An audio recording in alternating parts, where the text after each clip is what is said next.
welcome back. It's been 14 days. I did the conditioning of the bales for the 11 days. In the last few days I've been waiting, or since the 11th day, I've been waiting for the bales to cool down a little bit because your bales will heat up. The bales have gotten to a temperature of about 108 degrees, and you don't want to plant your rooted vegetables in bales that are above 100 degrees. You want to make sure to get the temperature down, or let the temperature come down to less than 100 degrees. I like it around 90 degrees to plant my rooted vegetables, but as long as it's less than 100 degrees, it's fine. On the other hand, if you want to plant seeds, you can go ahead and do that even if the bales are above 100 degrees. That it won't affect these, because what we're going to do is we're going to put a layer 1 to 2 inches of potting mix. You want to use potting mix and not soil. You're going to put a layer of 1 to 2 inches on top of the bale and go from side to side and end to end. And then you're going to sprinkle your seeds on that. And then you want to follow the instructions on your seed packet and make sure to do the spacing that you need for that seed, as well as how much soil you want to put on top of them for them to grow. This lettuce, I just sprinkle it all over. I don't put it in rows. Then put a light coating of the potting mix. And what this does is it provides a good moist environment for the seeds, as well as keeping them in place while they start to germinate and those roots get down into that bale. We want to get started with planting these, so let's head on out to the garden.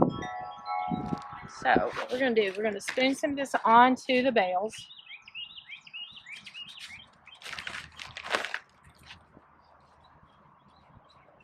Move my little sign here.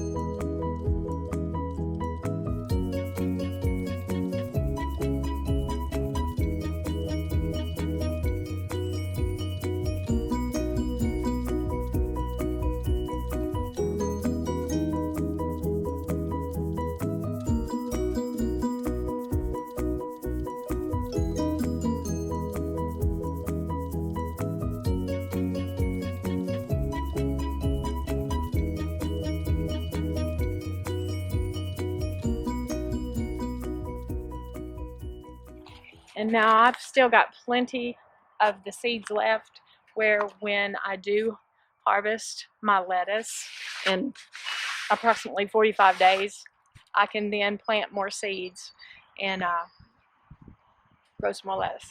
So that's pretty much all there is to planting the lettuce and planting seeds on the bales. You can use this method with any seeds that you're going to plant. Just make sure you do some research or read your packet on how much potting soil you need to put over the top of them and how far apart you need to, and if you need to start weeding some out as they start coming up and they start germinating, you want to make sure to thin them if as the packet has specified. I'm going to give this a light watering now that I've got it planted, and that's pretty much all there is to it. Now all we have to do is watch and wait for it to grow. This has been Gardening with Tracy. Thank you for watching.